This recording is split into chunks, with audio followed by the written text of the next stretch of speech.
درود پاک پڑھنے کے بے شمار فضائل و برکات ہیں۔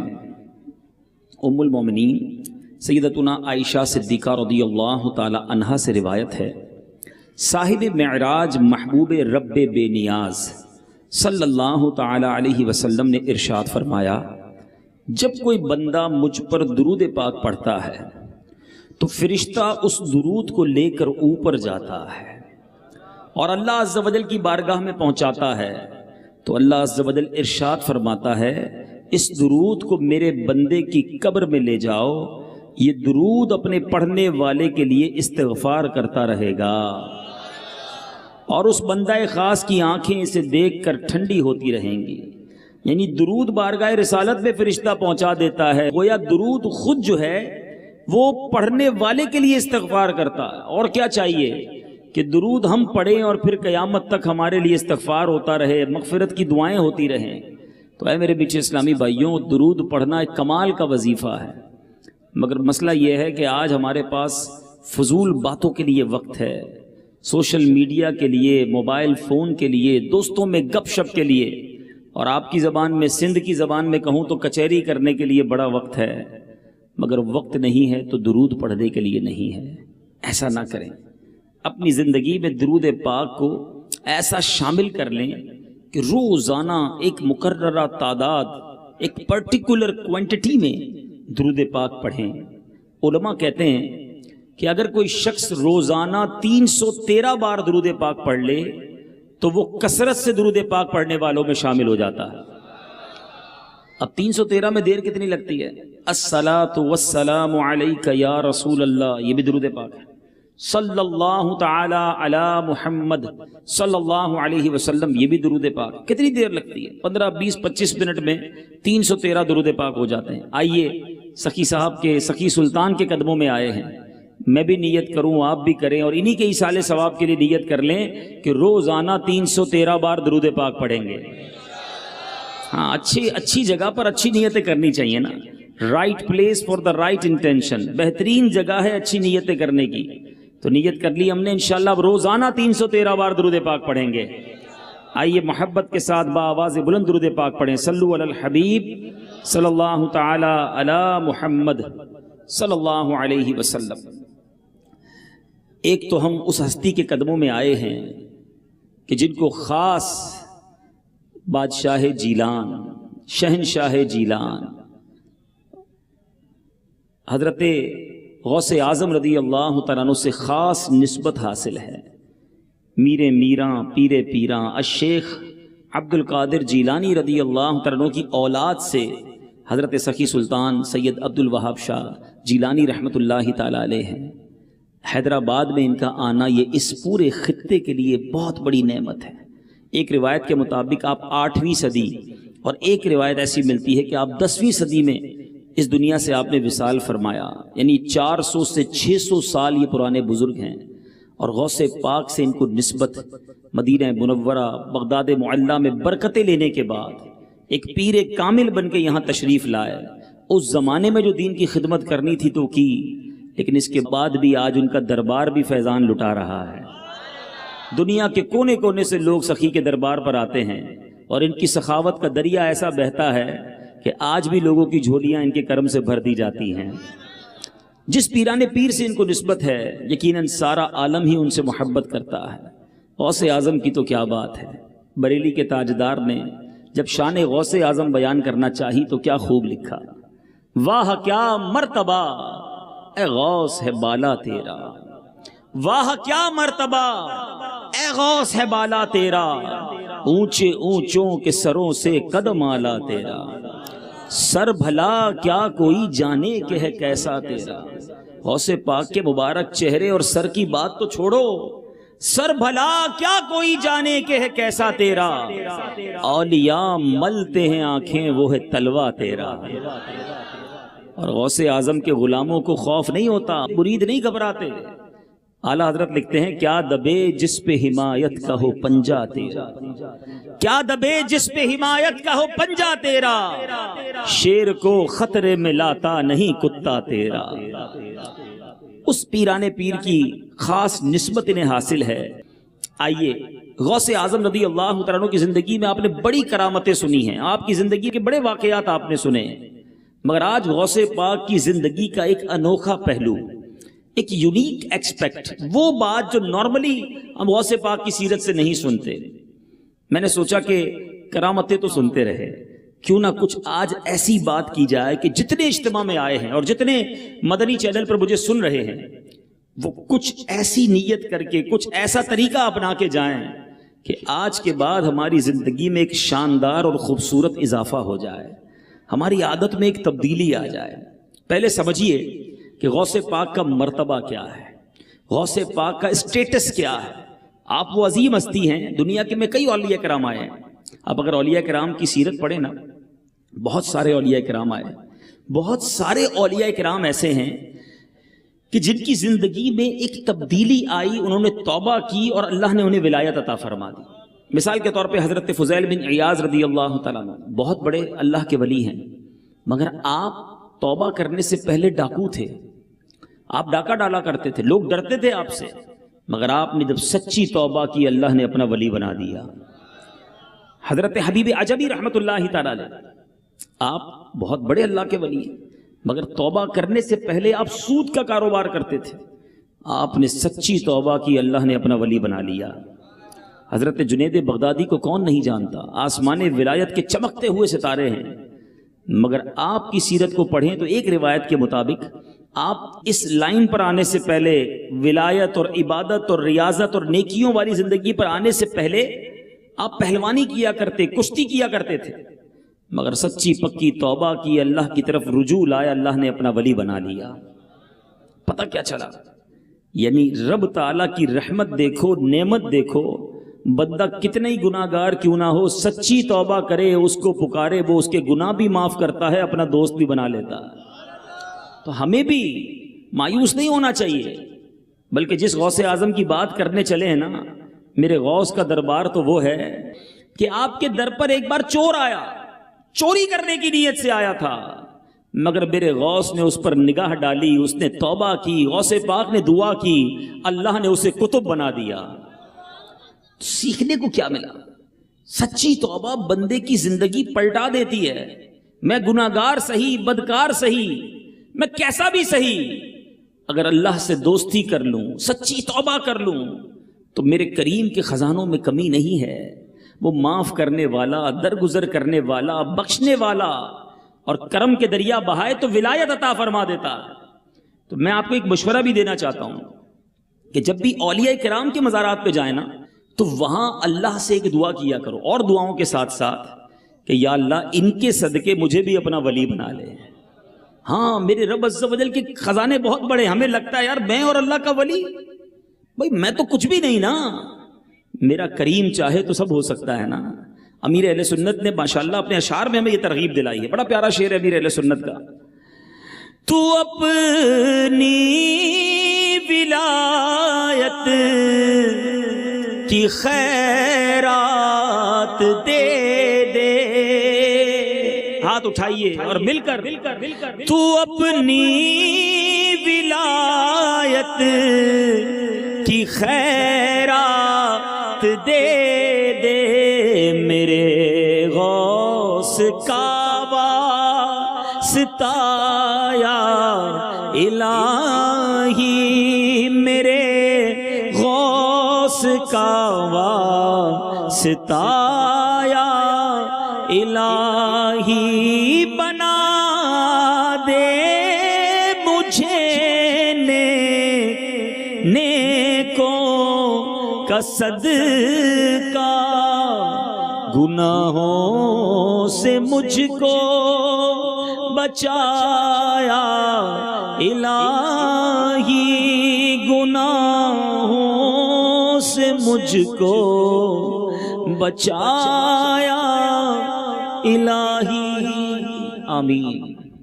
تو میں عرض کر رہا تھا کہ غوث پاک کا پہلے مرتبہ ذہن میں رکھنا، پھر جو میں غوث پاک کی زندگی کا ایک بڑا ہی عجیب پہلو بیان کرنے جا رہا ہوں، شاید بہت سو نے پہلی بار یہ سننا ہے کہ کیا غوث پاک کی زندگی میں ایسا دور بھی آیا؟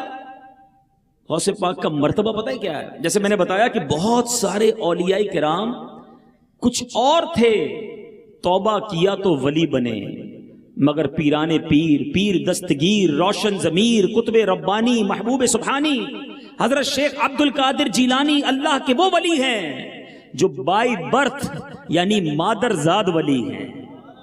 بلکہ میرے غوث پاک کا عالم تو یہ تھا کہ ماں کے پیٹ میں تھے، ماں کو چھینک آتی تھی، ماں الحمدللہ کہتی، غوث پاک ماں کے پیٹ سے یرحمک اللہ کی آواز بلند کرتے تھے۔ یعنی کمال دیکھے آپ جس دن پیدا ہوئے، مرتبہ دیکھو میرے پیر کا، یکم رمضان پتہ بھی ہونا چاہیے غوث پاک کب پیدا ہوئے، یکم رمضان پیر کا دن صبح صادق۔ جب بچہ پیدا ہوتا ہے نا تو فوری طور پر کوشش کی جاتی ہے اس کو ماں کا دودھ پلا دیا جائے، فرسٹ فیڈ کروا دیا جائے، مگر غوث پاک رضی اللہ تعالیٰ عنہ نے دودھ نہیں پیا۔ دوپہر ہو گئی، شام ہو گئی، سارے گھر والے پریشان، یہ کیسا بچہ ہے صبح سے شام ہو گئی ایک قطرہ دودھ کا نہیں پی رہا۔ جیسی غروب آفتاب ہوا غوث پاک نے ماں کا دودھ پینا شروع کر دیا۔ ہو سکتا ہے پہلے دن سمجھ نہ آئی ہو، مگر جب دوسرا دن آیا رمضان کا، پھر صبح صادق ہوئی، پھر غوث پاک نے دودھ پینا چھوڑ دیا۔ جیسی غروب آفتاب ہوا جیلان والوں نے افطار کیا، غوث پاک نے بھی دودھ پینا شروع کر دیا۔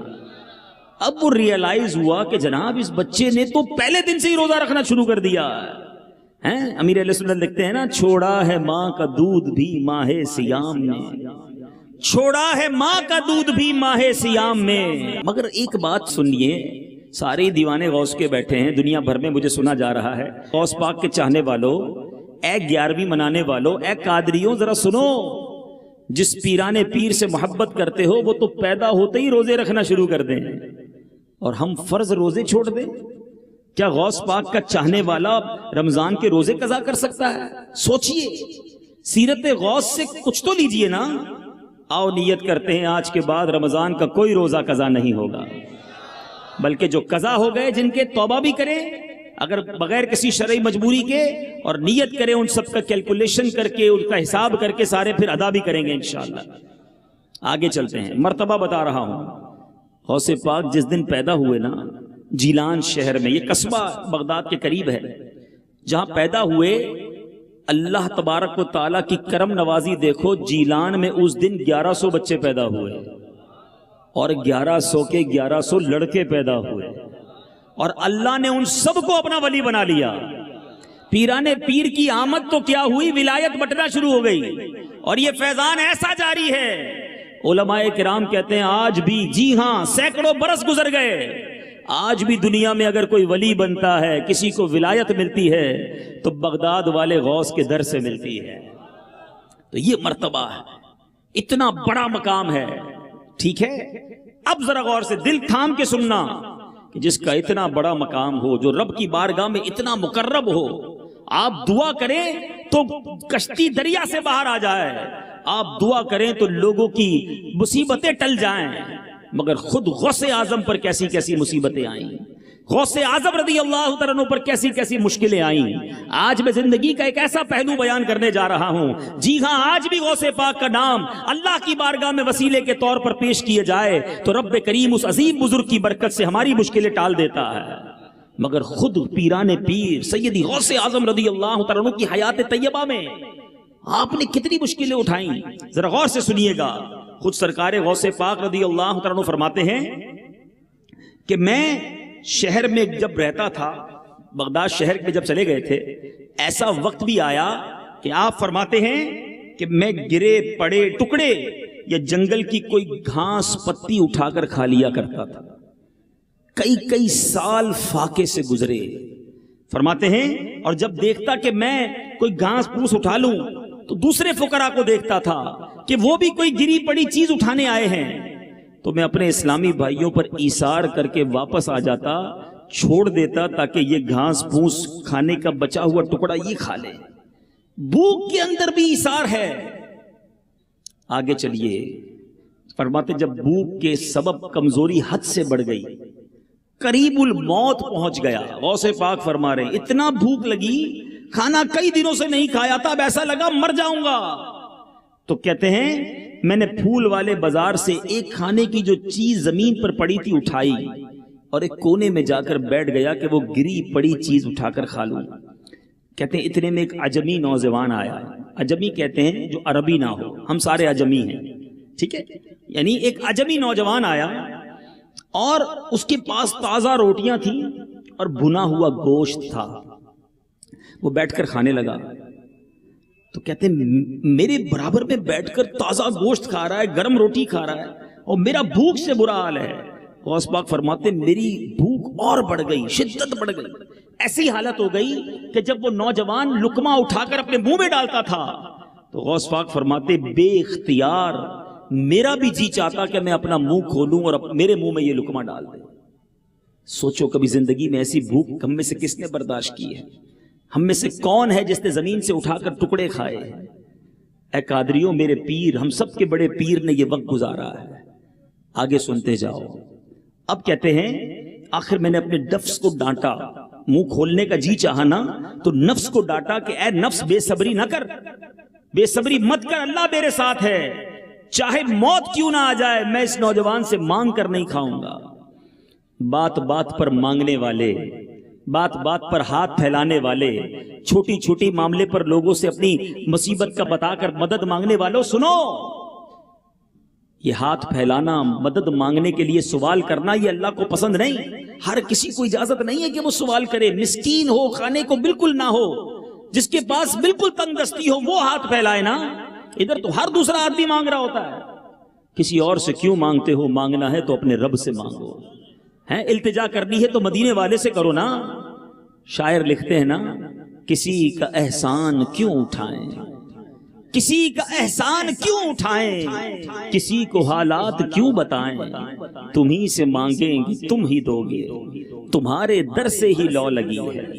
غوث پاک کہتے ہیں میں نے کہا مر جاؤں گا مگر یہ برابر والے سے کھانا نہیں مانگوں گا. اب سنو کیا ہوا.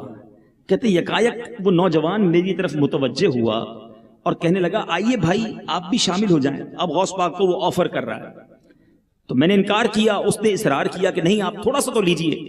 کہتے میرے نفس نے بہت ابھارا مگر میں نے پھر بھی انکار کیا. اس نوجوان کا جب بہت اصرار بڑھا تو میں نے چند نوالے کھائے. اس نے مجھ سے پوچھا کہ آپ کہاں کے رہنے والے ہیں؟ غوث پاک سے پوچھا. پیران پیر نے فرمایا میں جیلان کا رہنے والا ہوں. نوجوان کہتا ہے میں بھی جیلان کا رہنے والا ہوں.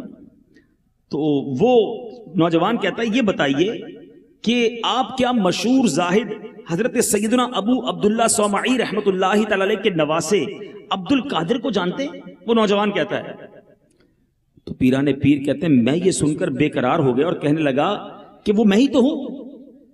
تو اب وہ شخص بے قرار ہوتا ہے, کہتا ہے حضرت مسئلہ یہ ہے کہ میں جب بغداد آ رہا تھا آپ کی امی جان نے آپ کو دینے کے لیے مجھے 8 سونے کی اشرفیہ دی تھیں. میں بغداد آیا, تلاش کرتا رہا, آپ مجھے نہ ملے. مجھے بھوک نے بڑا ستایا, میری ساری رقم خرچ ہو گئی. 3 دن تک میں بھی بھوکا رہا. جب بھوک سے نڈال ہو گیا میری جان پر بن آئی. آپ کی والدہ کی دی ہوئی امانت میرے پاس تھی, میں نے انہی پیسوں سے یہ کھانا خریدا ہے. حضور اب آپ میرے مہمان نہیں ہیں, یہ پیسے بھی آپ کے, یہ کھانا بھی آپ کا, بلکہ میں آپ کا مہمان ہوں. حضور معاف بھی کر دیجئے اور آئیے مل کر کھا لیجئے. غوث پاک رضی اللہ تعالیٰ کو بقیہ اس نے رقم بھی پیش کی, معافی بھی مانگی. سیدی غوث اعظم فرماتے میں بڑا خوش ہوا کہ یہ کھانا بھی جو میں نے کھایا ہے مانگ کر نہیں بلکہ میرے ہی پیسوں کا کھانا ہے, میری ماں نے ہی بھجوایا تھا. کہتے میں نے اس کے ساتھ شامل کیا. پیران پیر فرماتے ہیں کچھ رقم بھی اس کو دے دی. جو بیچارہ میری امانت لے کر آیا تھا اس نے قبول کی اور وہاں سے چلا گیا. اے میرے بیچے اسلامی بھائیوں, یہ ہے میرا آج کا موضوع. ذرا غور کیجئے, جس ہستی کا عالم یہ ہے کہ وہ دعا کرے تو ڈوبی کشتی کو تیرا دے, ہیں جو دعا کرے تو مصیبتوں کو ٹال دے. اللہ کی رحمت سے جو مانگے اللہ انہیں عطا فرمائے. مگر خودداری کا عالم یہ ہے, صبر کا عالم یہ ہے, ایثار کی کیفیت دیکھو. کہتے میں گری پڑی چیزیں بھی اس لیے نہیں اٹھاتا تھا کہ دوسرے فقیر اٹھا لیں. ایثار کہتے کس کو پتا ہے؟ باتیں تو بڑی بڑی کرتے ہیں ہم, سیکریفائس. ایثار کا معنی کیا ہے؟ ایثار کا معنی یہ ہے جس چیز کی مجھے حاجت ہے اور اسی چیز کی میرے مسلمان بھائی کو بھی حاجت ہے, بندہ دوسرے کی حاجت کو اپنی حاجت پر ترجیح دے دے, پریورٹی دے دے اور اپنے بھائی کو دے دے, یہ ایثار ہے. ہم کیا کرتے ہیں؟ کھانا بچ گیا چلو فقیروں کو دے دو. دعوت پہلے بنائی لاکھوں روپے کی, جب دعوت میں کچھ کھانا بچ گیا اب غریب یاد آیا, ارے فلاں مدرسے میں بھیج دو. ہیں اس پہلے یاد نہیں آئے تھے, وہ تو بچ گیا نا. کپڑے پھٹنے والے ہو گئے, چلو وہ ذرا آپ گھر کے کام کرنے والے کو دے دو.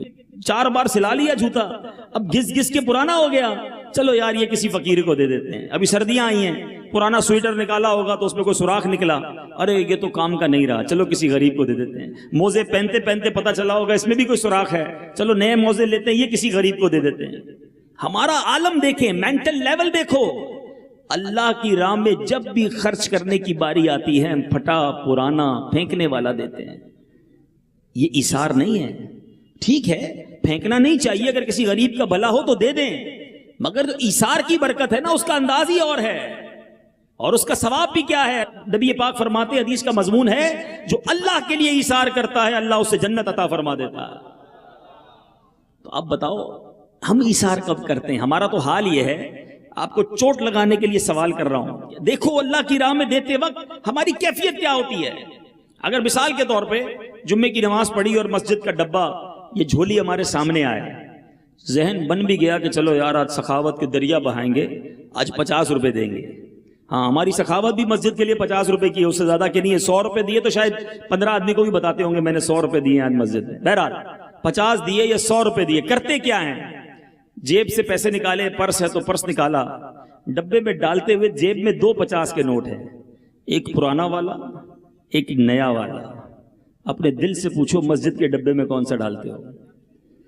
حالانکہ جو پرانا والا نوٹ ہے نا وہ بھی 50 کا ہے, نیا والا نوٹ 51 کا نہیں ہے, اس کے بھی 50 ہی ملنے ہیں, مگر اللہ کی راہ میں دینا ہے تو پرانا نوٹ دینا ہے. اور آگے چلو اور مثال دیتا ہوں, گھر میں 2-3 بچے ہوں, 4 بیٹے ہوں, بڑا ایک بچہ ذہین, اسکول میں بھی سبق سارے یاد کرتا ہے, بڑا شریف بندہ, کہتا ہے یار یہ میرا بچہ بریلینٹ مائنڈ ہے, اس کو ڈاکٹر بناؤں گا. دوسرا بچہ گھر کے بھی پرزے ورزے ٹھیک کر لیتا ہے, بڑا ذہین, یار اس کا دماغ کل پرزوں میں بڑا چلتا ہے, اس کو انجینئر بنائیں گے. تیسرا بھی بڑا زبردست, ہاں بھائی اس کو جناب اکاؤنٹنٹ بنائیں گے. چوتھا بچہ بڑا شرارتی, تنگ کرنے والا, سبق بھی یاد نہ کرے, بلکہ چھوٹا موٹا اس کے پیر میں بھی پرابلم ہے, چل بھی صحیح نہیں سکتا. ہم کہتے ہیں اس کو مدرسے میں ڈال دو یار, اس کو مولوی بناؤ. اب خود سوچیں, اللہ کی راہ میں بھی بچہ وہ دینا ہے جو ہمارے کام کا نہیں ہے, پھر کدھر سے میں برکتیں ملیں گی؟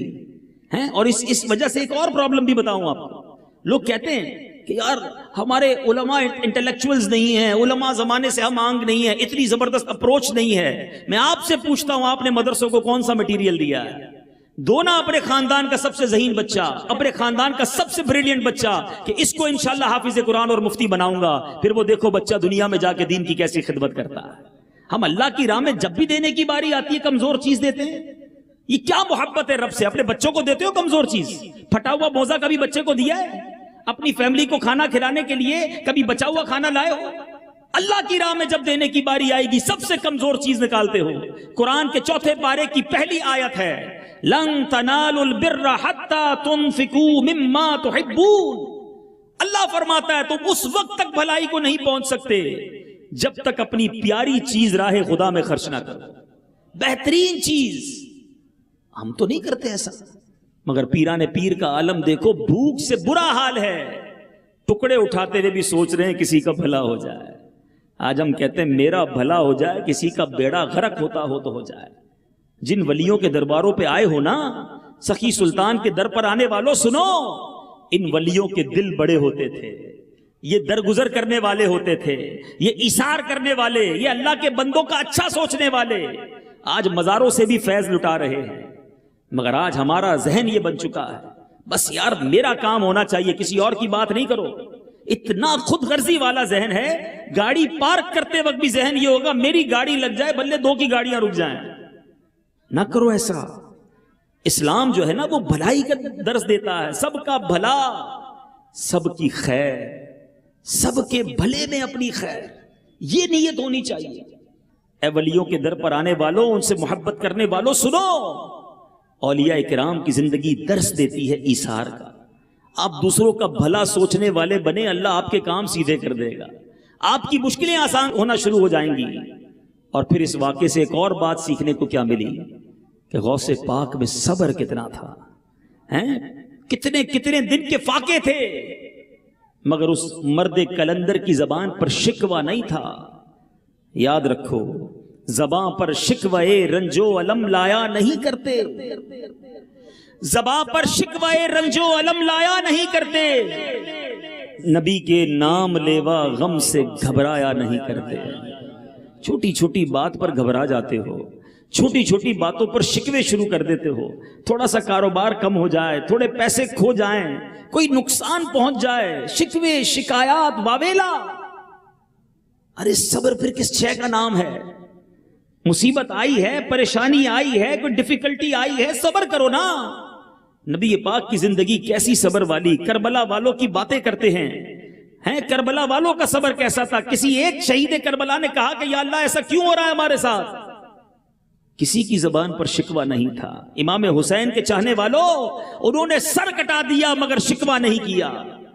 آج ہمیں چھوٹی سی تکلیف ہو تو شکوہ شکایات دنیا بھر کو بتاتے ہیں، سب کو بتاتے ہیں میرا نقصان ہو گیا، میرا پرابلم ہو گیا، میرے سر میں درد ہو گیا، میرے پیٹ میں درد ہو گیا، میری دکان میں یہ مسئلہ ہو گیا، میری موٹر سائیکل چوری ہو گئی، میرا موبائل چلا گیا۔ مجھے ایک بات بتائیے، آپ کسی کو کچھ بھی بتا دیں کیا وہ لوٹا دیتا ہے؟ بتانے کا کوئی فائدہ نہیں، تمہارا ثواب ہی چلا جاتا ہے۔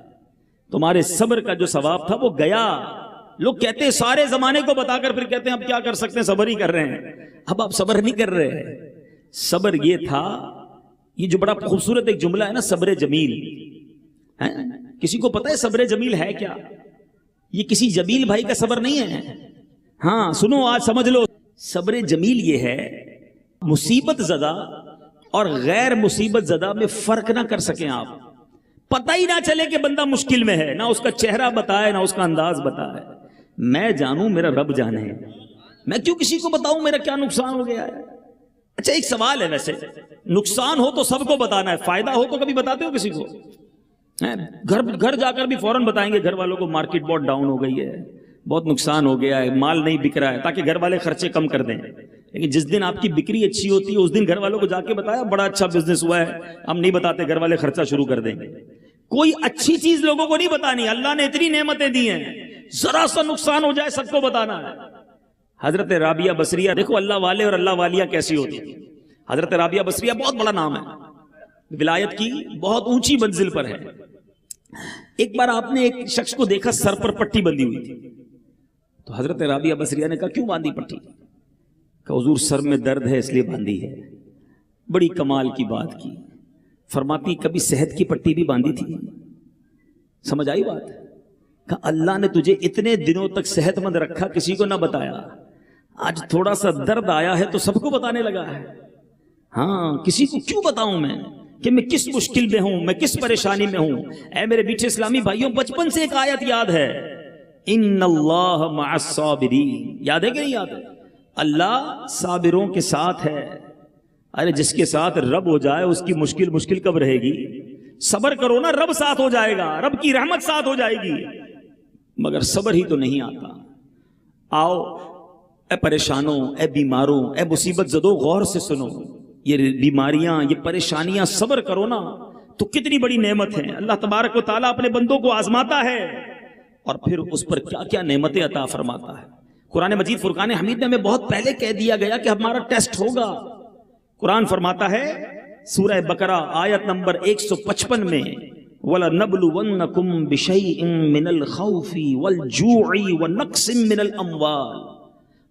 مِّنَ الْأَمْوَالِ وَالْأَنفُسِ وَالثَّمَرَاتِ وَبَشِّرِ الصَّابِرِينَ، اور ہم ضرور تمہیں آزمائیں گے کچھ ڈر اور بھوک سے، کچھ مالوں اور جانوں اور پھلوں کی کمی سے، اور خوشخبری سنا صبر والوں کو۔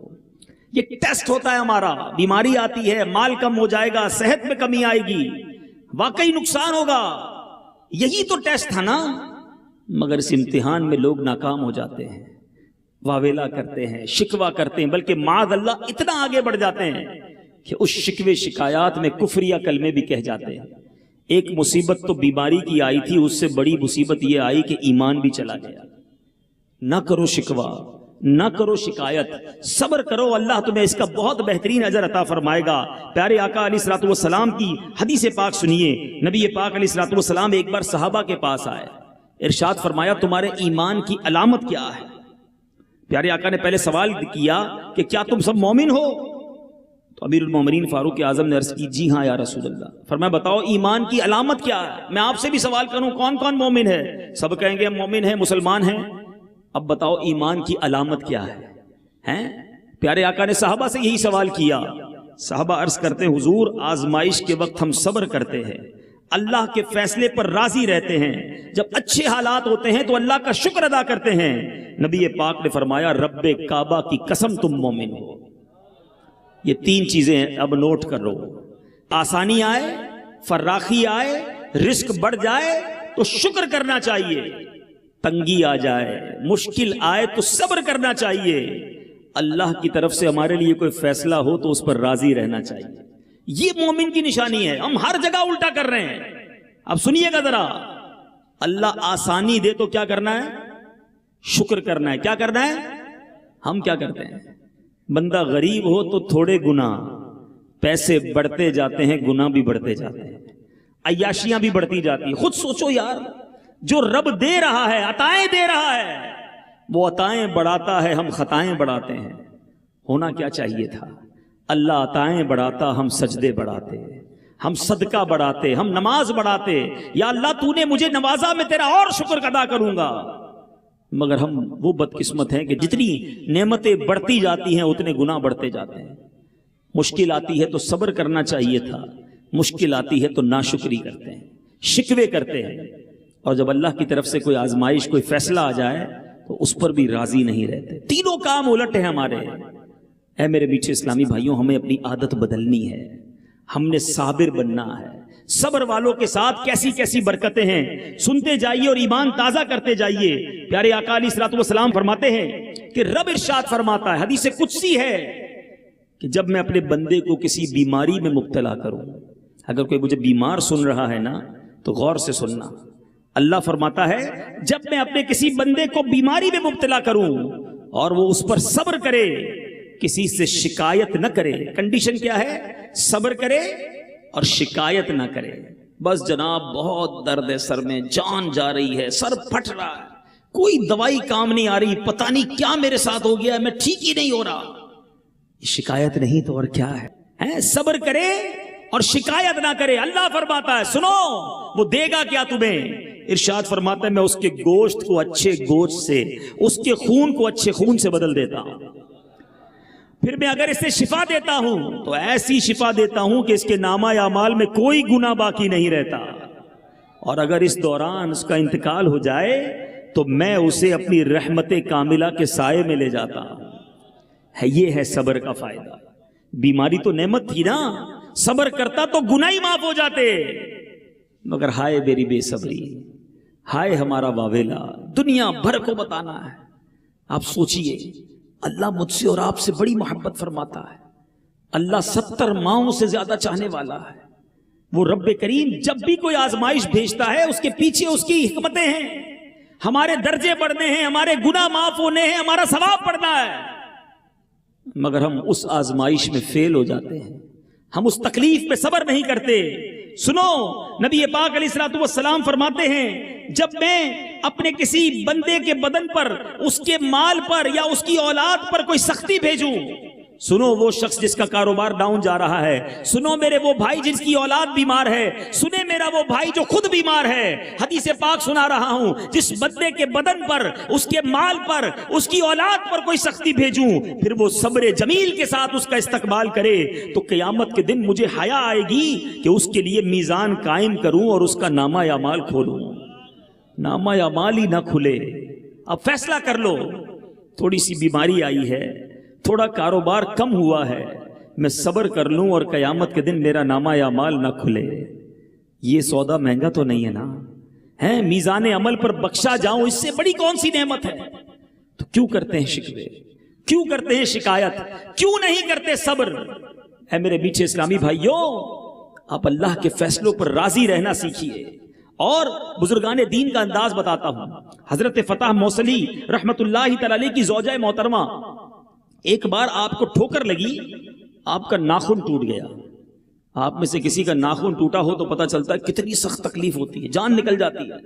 آپ مسکرانے لگی. کسی نے کہا آپ کو تکلیف نہیں ہوئی، ناخن ٹوٹ گیا آپ مسکرا رہی ہیں؟ فرماتی تکلیف تو بڑی ہوئی، مگر اس تکلیف پر صبر کرنے کا جو مجھے ثواب ملنا ہے اس کا سوچنے لگی تو میرے چہرے پہ مسکراہٹ آ گئی. یہ بزرگان دین تکلیف پر بھی مسکراتے تھے کہ صبر کا موقع مل گیا.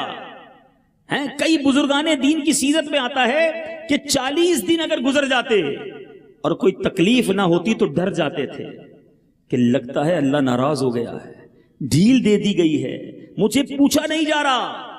یہ اللہ والوں کا طریقہ ہے. وہ مشکل میں خوش ہوا کرتے تھے کہ چلو صبر کا ثواب ملنے والا ہے، اور ہمیں تھوڑی سی مشکل آ جائے ہم بے صبری کر جاتے ہیں، ہم شکوے شکایات سب کو بتاتے ہیں. نہ کریں ایسا.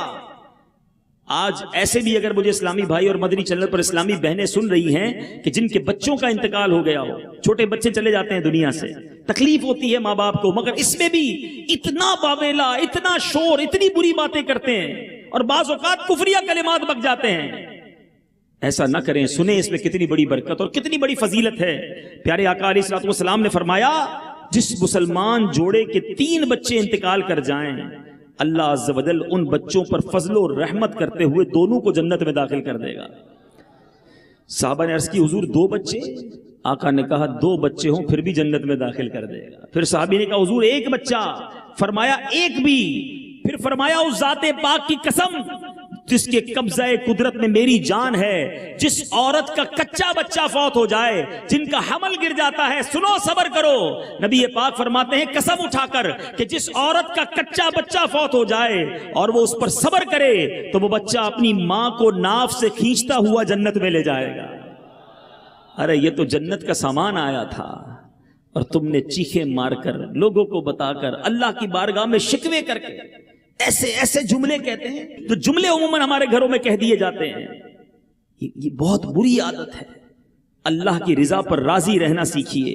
اے میرے میٹھے اسلامی بھائیوں، پیارے آقا علیہ الصلوۃ والسلام فرماتے ہیں جو مصیبت کے وقت انا للہ و انا الیہ راجعون کہتا ہے تو اللہ عز و جل اس کی پریشانی دور فرما دیتا ہے اور اس کے کام کا انجام اچھا فرماتا ہے اور اسے ایسا بدل عطا فرماتا ہے جس پر وہ راضی ہو جاتا ہے. تو اے میرے میٹھے اسلامی بھائیوں، آج غوث پاک کی سیرت سے میں سید سخی سلطان عبد الوہاب شاہ جیلانی رحمت اللہ تعالی کی سیرت پڑھ رہا تھا تو ایک کتاب میں لکھا تھا کہ آپ کا ایک ہی بیٹا تھا اور اس صاحبزادے کا انتقال بھی 15-16 سال کی عمر میں ہو گیا. جوان بیٹا جس کا مر جائے کتنی تکلیف ہوتی ہے، مگر یہ اللہ والوں کو آزمایا جاتا تھا، اللہ والوں کا امتحان لیا جاتا تھا. وہ شکوہ نہیں کرتے تھے، مگر ہم تو ویسے بھی گناہ گار ہیں پھر بھی شکوے کرتے ہیں. اچھا بعض اوقات انسان کے ذہن میں خیال آتا ہے کہ یار ایک بات سمجھ نہیں آتی، میں تو نماز بھی پڑھتا ہوں، روزے بھی رکھتا ہوں، زکوٰۃ بھی دیتا ہوں، حج بھی کرتا ہوں، میرا پڑوسی ہے ایک وقت کی نماز نہیں پڑھتا، سارا دن گناہ کرتا ہے، روزی بھی اس کی حرام ہے، اس کو کوئی پرابلم نہیں آتی، میری مصیبتیں کم نہیں ہو رہی ہیں. یہ بھی بعضوں کا شیطان وسوسہ ڈالتا ہے. آؤ جس وسوسے کی بھی کاٹ کر لیتے ہیں. پیارے آقا علیہ الصلوۃ والسلام سے حضرت سعد بن ابی وقاص نے سوال کیا یا رسول اللہ سب سے زیادہ مصیبتیں کن لوگوں پر آئی؟ سنو آج ایمان جو ہے وہ آپ کا تازہ بھی ہوگا اور مضبوط بھی ہوگا. سب سے زیادہ مصیبتیں کن لوگوں پر آئیں؟ پیارے آقا فرماتے ہیں انبیاء پر سب سے زیادہ، پھر اس کے بعد جو لوگ بہتر ہیں، پھر ان کے بعد جو بہتر ہیں. بندے کو اپنی دینداری کے حساب سے مصیبت میں مبتلا کیا جاتا ہے. اگر وہ دین میں سخت ہوتا ہے اس کی آزمائش بھی سخت ہوتی ہے، اگر وہ دین میں کمزور ہوتا ہے تو اللہ عز و جل اس کی دینداری کے مطابق اسے آزماتا ہے. بندہ مصیبت میں مبتلا ہوتا رہتا ہے یہاں تک کہ اس کے دنیا میں سارے گناہ بخش دیے جاتے ہیں. اللہ کی پتہ ہے حکمت کیا ہے؟ روایتوں میں مضمون ملتا ہے کہ اللہ جس بندے سے محبت کا ارادہ فرماتا ہے نا، سنو، اس پر آزمائشوں کی بارش برسا دیتا ہے. محبت اور آزمائش یہ تو بڑی عجیب سی چیز ہے نا. تو اس کی وضاحت بھی حدیثوں میں موجود ہے.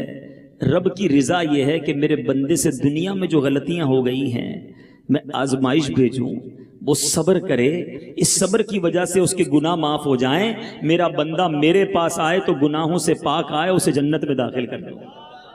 تو اب ذرا سوچئے، مصیبت، پریشانی، بیماری، پیسوں کا نقصان، کاروبار کا نقصان، یہ سارے میرے درجے بلند کرنے آیا تھا، مگر میں نے صبر نہ کیا اور اس امتحان سے فیل ہو گیا۔ صبر کیجیے۔ ایک روایت میں نے پڑھی کہ اللہ کی بارگاہ میں بندے کا ایک مقام لکھا ہوتا ہے، ٹھیک ہے؟ اب وہ بندہ اپنے عمل سے اس مقام تک نہیں پہنچ پا رہا ہوتا، ایسے روزے، نمازیں، عبادتیں نہیں ہوتی، مگر اللہ چاہتا ہے یہاں تک پہنچ جائے۔ تو روایتوں کے الفاظ ہیں، اللہ اس پر آزمائش بھیجتا ہے، پریشانی بھیجتا ہے، وہ صبر کرتا ہے اور اس مقام پر پہنچ جاتا ہے۔ لیکن سوچو ہم کیا کرتے ہیں؟ تو اے میرے میٹھے اسلامی بھائیوں، اللہ کے فیصلوں پر یقین کرنا سیکھیں۔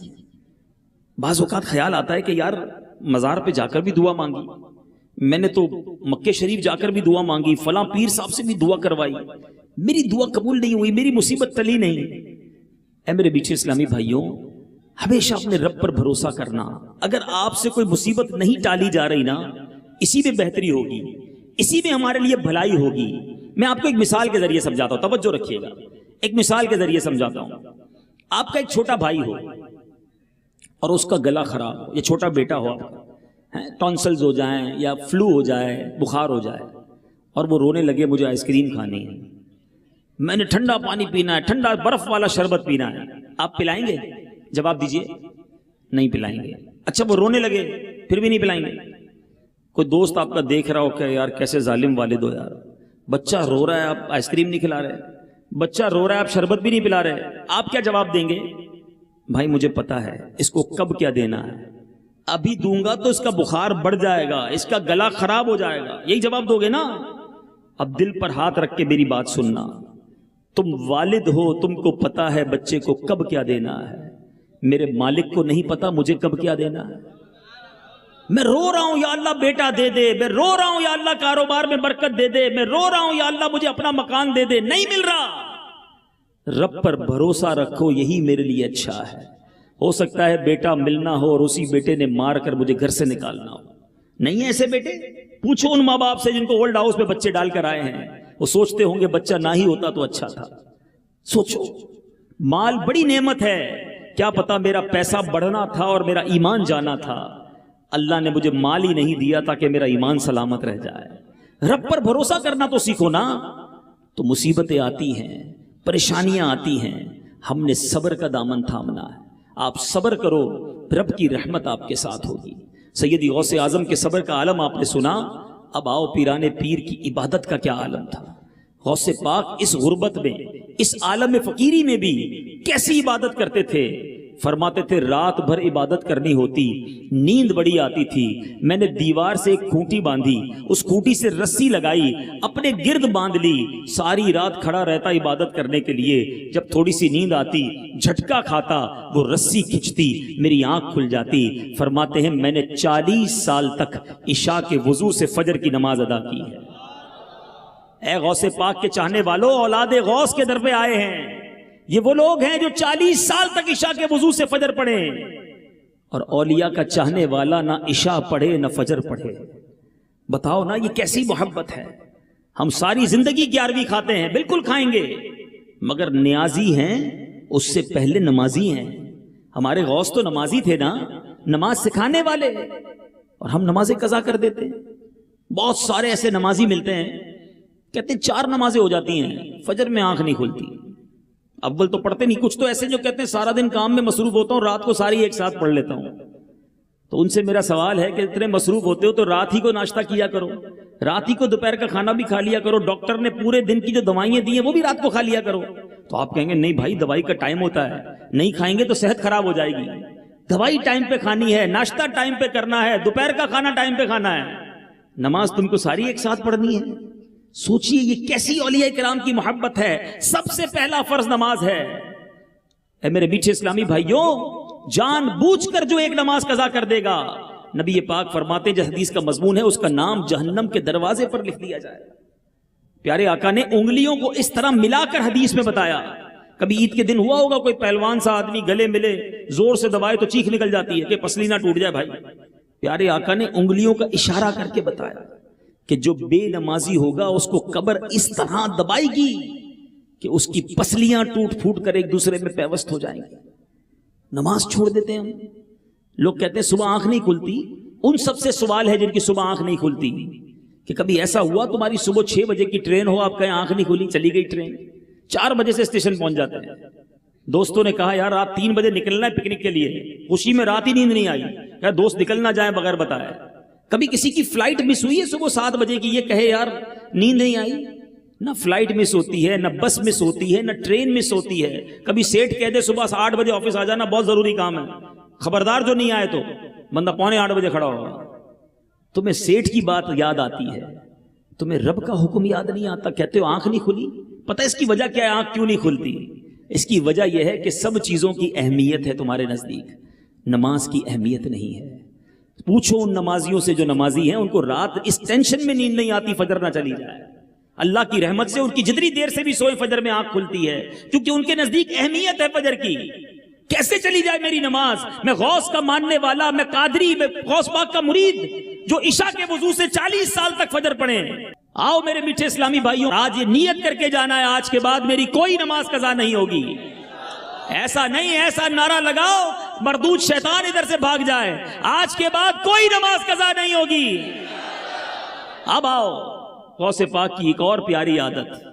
پیران پیر فرماتے ہیں میں 15 سال تک روزانہ قرآن پاک ختم کرتا رہا, ڈیلی ایک قرآن. بڑی محبت ہے نا غوث پاک سے, بالکل ہونی چاہیے, سچی پکی محبت کرنی ہے. آج پیران پیر روز پورا قرآن پڑھیں, اور قادری کہلانے والے کو قرآن پڑھنا ہی نہ ہے. پڑھنا تو دور کی بات ہے, بہت بڑی تعداد ہے ہماری جن کو تلفظ کے ساتھ, تجوید کے ساتھ قرآن پڑھنا ہی نہیں آتا. اب سوچئے کتنی زندگی گزر گئی, میں نے قرآن ہی نہیں سیکھا. موٹر سائیکل چلانا سیکھ لی, گاڑی چلانا سیکھ لی, ہر سال نیا موبائل لیتے ہیں, اس کے سارے سافٹ ویئر سیکھ جاتے ہیں. گاڑی پہلے چابی والی تھی وہ بھی چلا لی, اب ریموٹ والی بھی چلا لی. کیسے سیکھی بھائی؟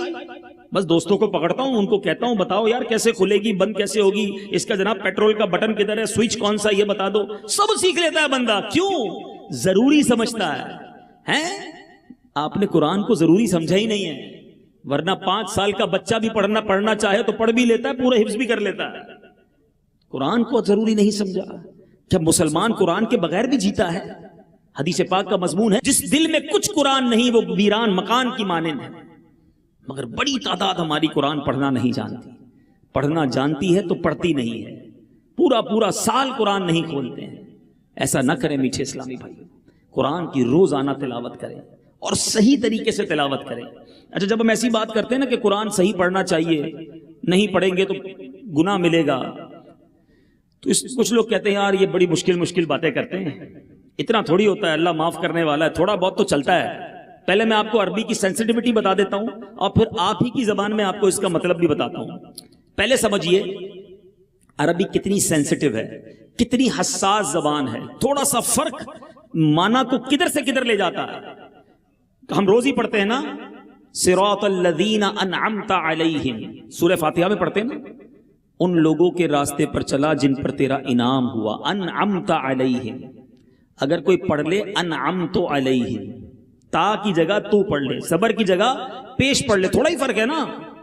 پتہ ہے معنی کیا بن جائے گا؟ ان لوگوں کے راستے اور ان لوگوں کا راستہ جن پر میں نے انعام کیا.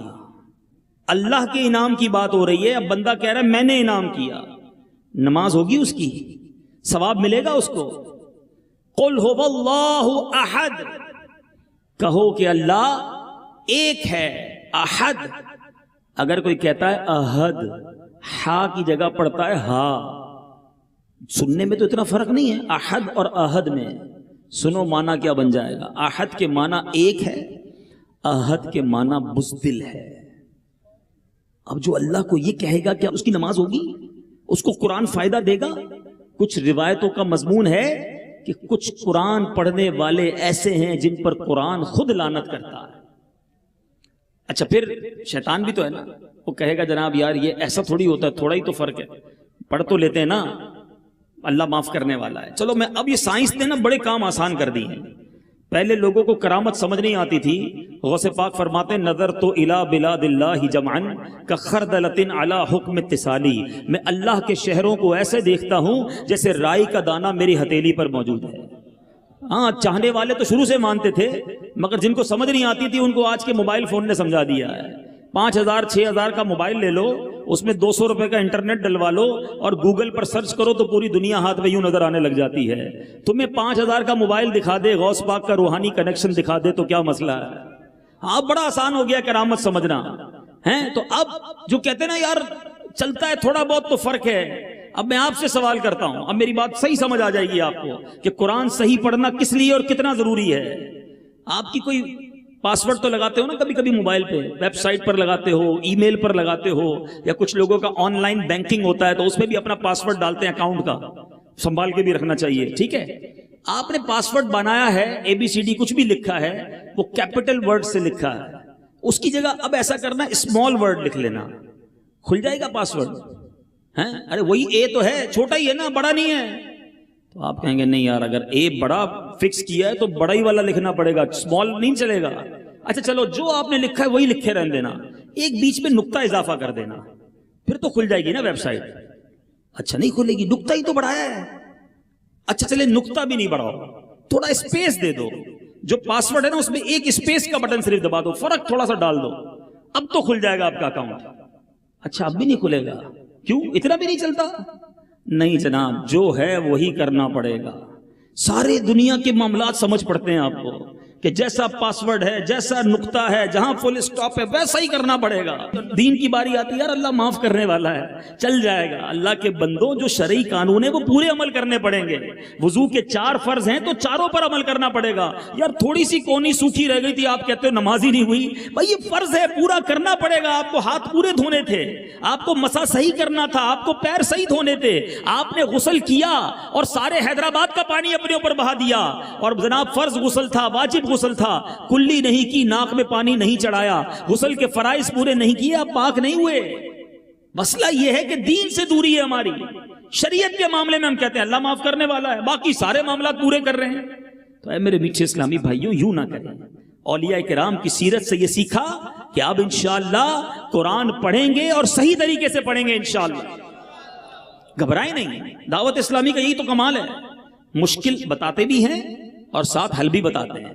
صرف پرابلم نہیں بتاتے دعوت اسلامی والے، آپ کو سولوشن بھی بتاتے ہیں. پہلے نیت کر لو کہ ہاں قرآن سیکھنا ہے. کون کون چاہتا ہے سیکھوں گا انشاءاللہ. یہ ہے اولیاء کرام کی نظر لینے کا طریقہ کہ ایسے اللہ کے بندوں کے گھر پہ جا کر، ان کے در پر جا کر، ان کے دین کی، ان کی جو تعلیمات تھی اس پر عمل کی نیت کرو نا. ادھر جا کر مزارات پر جا کر بھی لوگ حرام کام کرتے ہیں، مزارات پر جا کر بھی لوگ غلط کام کرتے ہیں، اور ان کی وجہ سے لوگ مزارات کو برا کہتے ہیں، جو حاضری مزار کو برا کہتے ہیں. اللہ ان کو عقل سلیم دے. خدا را مزارات کو بدنام نہ کرو. اللہ سلامت رکھے دعوت اسلامی کو. ایک ایسی مجلس بنائی گئی جو مجلس سے مزارات اولیاء ہے، جو اولیاء کرام کے مزار پر جا کر لوگوں کو بتاتی ہے. اسلامی بھائیوں کو اسلامی بھائی بتاتے ہیں کہ دیکھو ایسے حاضری نہیں دینی، حاضری کا طریقہ یہ ہے، ادب ہونا چاہیے، شریعت کا جناب لحاظ رکھنا چاہیے، نماز کے وقت نماز ہونی چاہیے. جن بزرگ کے در پر آئے ہو وہ قرآن پڑھنے کی تعلیم دیتے تھے، لیکن لوگ وہاں جا کر جو چند ہیں، چند غلط کام کرنے والے ہیں، اب ناظرین بھی سن لیں، ان چند کی وجہ سے حاضری مزار اور مزارات کو برا نہ کہو. اگر کسی کے ناک پر مکھی بیٹھے تو مکھی اڑاتے ہیں، ناک نہیں کاٹ دیتے. لوگ کہتے ہیں مزارات پر ہی نہیں جانا چاہیے. تو شادیوں میں برے کام ہوتے تو کبھی یہ کہا شادی بند کر دو؟ برے کام ختم کرے نا. اللہ کی رحمت سے دعوت اسلامی کر رہی ہے، نماز کی، قرآن کی، سچ بولنے کی دعوت دی جا رہی ہے. یہ طریقہ دعوت اسلامی نے اپنایا ہے. اب ساتھ دیجیے دعوت اسلامی کا. ہم مل جل کر انشاءاللہ نہ صرف پاکستان بلکہ دنیا بھر کے زائرین مزارات اولیاء پر جانے والوں کے ہاتھ جوڑ کر، پیر پکڑ کر انشاءاللہ ان کو بھی سنت کے مطابق، آداب کے مطابق حاضری کا طریقہ سکھائیں گے. تو اب انشاءاللہ قرآن پاک صحیح طریقے سے پڑھیں گے انشاءاللہ. اب اس کا حل بھی بتا دیتا ہوں کہاں سے پڑھیں گے. آپ کو کوئی فیس نہیں دینی. یہ بھی کمال دیکھو، دعوت اسلامی کے ماشاءاللہ مدنی منوں کے مدرسۃ المدینہ الگ ہیں، اپنے بچوں کو اس میں داخل کرا دیں، حافظ بن جائیں گے انشاءاللہ. بچیاں ہیں مدنی منیاں ہیں، ان کے مدرسے الگ ہیں، ان میں داخل کرا دیں.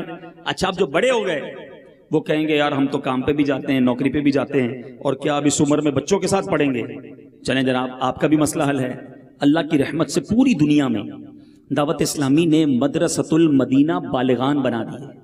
اب وہاں پر بڑوں کو بھی تعلیم دی جاتی ہے قرآن پاک کی بغیر کسی فیس کے، اور وہ رات میں عشاء کے بعد، کہیں مغرب کے بعد، کہیں فجر کے بعد، جو ٹائم آپ کو سوٹ کرتا ہے ہمارے ذمہ داران سے رابطہ کریں کہ فلاں محلے میں رہتا ہوں، بتاؤ ہمارے محلے میں قریب مدرسہ کون سا ہے، اپنی مرضی کے ٹائم شام رات میں آئیں، 15-20 منٹ دیں اور اپنے تلفظ ٹھیک کر لیں، اپنے مخارج ٹھیک کر لیں، قرآن صحیح پڑھنے والے بن جائیں۔ اصل پرابلم بھی یہ ہے، بعض اوقات بندہ کہتا ہے 20 سال سے قرآن پڑھ رہا ہوں، کوئی برکت، کوئی رحمت، اس طرح کا کوئی دل میں کیفیت پیدا نہیں ہوتی۔ چیک کر لو کہیں غلط تو نہیں پڑھتے، صحیح پڑھنے لگو، انشاءاللہ روزانہ قرآن پڑھو گے، روزانہ رحمت نازل ہوگی، روزانہ برکتیں ملنا شروع ہو جائیں گی، تو انشاءاللہ پابندی سے قرآن پاک پڑھیں گے۔ اچھا، ان تمام چیزوں کو پریکٹس کرنے کے لیے اللہ والوں کے نقش قدم پر چلنے کا ایک بڑا پیارا طریقہ ہے۔ یاد رہے سخی عبد الوہاب شاہ جیلانی حیدرآباد کے نہیں تھے، یہ بڑی اہم بات آخر میں بتانے جا رہا ہوں، بیان اینڈ کر رہا ہوں، مگر جتنے مدنی چل کے ناظرین ہیں وہ بھی نوٹ کریں۔ جب بھی اولیاء کرام کے مزار پر جاؤ نا، اکثر آپ کو یہ بات ملے گی کہ جس ولی کے مزار پر آپ جاؤ گے وہ وہاں پیدا نہیں ہوئے تھے، داتا گنج بخش لاہور میں نہیں پیدا ہوئے، بابا فرید پاک پتن میں نہیں پیدا ہوئے، سخی عبد الوہاب شاہ یہاں حیدرآباد میں پیدا نہیں ہوئے، عبداللہ شاہ اصابی ٹھٹھے میں پیدا نہیں ہوئے، آپ اور آگے چلے جائیں، بڑے بڑے اولیاء کرام وہ وہاں پیدا نہیں ہوئے جہاں ان کا مزار ہے۔ اس کا مطلب کیا ہے؟ اس کا مطلب یہ ہے کہ یہ دین کی اشاعت کے لیے انہوں نے گھر چھوڑا، وطن چھوڑا، واپس ہی نہیں جا سکے، وہیں رہ گئے اور وہیں انتقال ہو گیا، وہیں مزار بن گیا۔ خواجہ خواجگان خواجہ غریب نواز اجمیر کے نہیں تھے، اجمیر تو اجمیر بھی نہیں تھا، وہ تو ایودھن تھا، خواجہ غریب نواز کے قدم لگے تو وہ اجمیر بن گیا۔ تو کیا ہوا؟ یہ ولیوں کی سیرت سے سیکھو نا، انہوں نے گھر چھوڑا، وطن چھوڑا اسلام کو پھیلانے کے لیے۔ آؤ ان ولیوں کی سیرت پر عمل کرنے کا موقع آپ کو دعوت اسلامی دیتی ہے۔ ہم نہیں کہتے جناب آپ بھی گھر سے نکلو واپس ہی نہیں آنا، 3 دن کے لیے، 12 دن کے لیے، 30 دن کے لیے، سبحان اللہ 92 دن کے لیے، 12 ماہ کے لیے مدنی قافلے دعوت اسلامی کے سفر کرتے ہیں۔ آؤ زندگی بہت گزار لی اپنے دنیا کے کاموں میں، کچھ دن اب ہم راہ خدا میں سنتوں کی خدمت میں گزار لیں، کچھ تو ولیوں کے نقش قدم پر عمل کریں۔ ابھی تو بہت کچھ ہم ہی کو سیکھنا ہے۔ ابھی میں کھڑا کر کے پوچھوں کس کو نماز کے ساتھ فرائض آتے ہیں، کس کو 6 شرائط آتی ہیں، کس کو وضو کے فرائض آتے ہیں، کس کو غسل کے فرائض آتے ہیں، کس کو جناب تجوید کے ساتھ قرآن پڑھنا آتا ہے، کس کو نماز جنازہ آتی ہے۔ میں یہ بیسکس پوچھ رہا ہوں، بہت سو کو نہیں آتی، کب سیکھیں گے؟ تو آپ مدنی قافلے میں 30 دن کے چلے جائیں، انشاءاللہ وہاں بہت کچھ سکھا دیا جائے گا۔ تو نیت کریں کہ انشاءاللہ ہم دعوت اسلامی کے مدنی قافلوں میں بھی سفر کریں گے۔ اللہ تعالی ہم سب کو عمل کرنے کی توفیق عطا فرمائے۔